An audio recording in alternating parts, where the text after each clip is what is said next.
Welcome to channel. இன்றைக்கி யாம்பு to Jeddah airport travel தான் நம்ம பார்க்க போகிறோம்.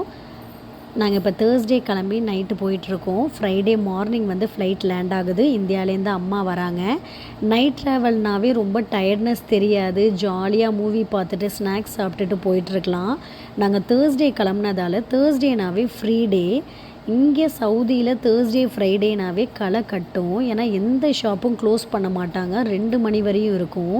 அதனால் நமக்கு நல்லா வேடிக்கை பார்த்துட்டு பசங்களும் கிட்ஸும் எந்த டயர்ட்னஸும் இல்லாமல் ஜாலியாக போயிட்டுருக்கலாம். ஃபுல்லாக லைட்ஸோடு இருக்கிறதால நல்ல என்ஜாய்மெண்ட்டோட மூவி பார்த்துக்கிட்டே ஸ்நாக்ஸ் சாப்பிட்டுக்கிட்டே டயர்ட்னஸே தெரியாமல் நம்ம போயிட்டுருக்கலாம். அதுவும் இல்லாமல் நம்ம ஊர் மாதிரிலாம் இங்கே நடுவில் நிறுத்தி ஏதாவது பசிக்குதுன்னு டீ காஃபிலாம் குடிக்க முடியாது. ஏன்னா எந்த ஷாப்புமே இருக்காது. இங்கே கொஞ்சம் உள்ளே போயிட்டோம்னா ஒன்றுமே இருக்காது. அதனால் நாங்களே ரெகுலராக வந்து ஃப்ளாஸ்கில் போட்டு எடுத்துகிட்டு வந்துடுவோம்.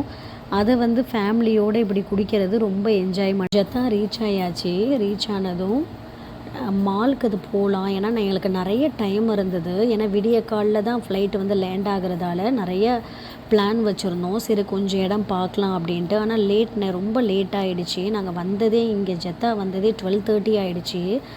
சரி அதனால் ஆனால் 12:30 ஆன மாதிரியே தெரியல பாருங்கள். ஃபுல்லாகவே ஈவினிங் மாதிரியே இருந்தது. 12:30 ஆனோடனே சரி நம்ம இந்தியன் மார்க்கெட் மட்டும் சும்மா போகலான்னு போயிருந்தோம். யாம்பூலலாம் ஒரு ஃப்ளோர்லேயே எல்லாம் அடங்கிரும். ஆனால் ஜெத்தாவில் வந்து 3 ஃப்ளோருக்கு மேலே இருந்தது இந்தியன் ஷாப்பு. சரி அங்கே வந்து ஆள் இல்லாத கடையில் டீ குடிக்கிற மாதிரி மாலே ஃபுல்லாக க்ளோஸ் ஆகிற டைமில் கடைசி நேரத்தில் இருக்கிற ஃபுட்டை வாங்கி சாப்பிட்டு கிட்ஸுக்கும் கொடுத்துட்டு நாங்கள் வந்து கிளம்பிட்டோம். ஏர்போர்ட்டுக்குள்ளேயும் போக முடியாது. சரி ஏர்போர்ட்குள்ளே போனால் ஒரு நல்ல அக்வாரியம் வந்து வச்சுருந்தாங்க. இதுதான் பிக்கஸ்ட் அக்வாரியம்னு நினைக்கிறேன். சூப்பராக மெயின்டைன் பண்ணி வச்சுருந்தாங்க. இதை பார்த்துக்கிட்டே இருந்தாலே நமக்கு வந்து டைம் போகிறதே தெரியாது.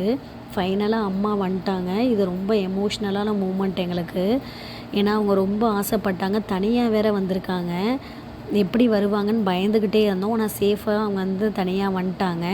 அதுக்கப்புறம் நாங்கள் எல்லாருமே சேர்ந்து பேசிக்கிட்டே யாம்பு வந்து ரிட்டன் கிளம்பிட்டோம். நைட்டு ட்ராவல் பண்ணுறதால தான் எங்களுக்கு ரொம்ப ஈஸியாக இருந்தது. ரொம்ப ஜாலியாகவும் இருந்தது.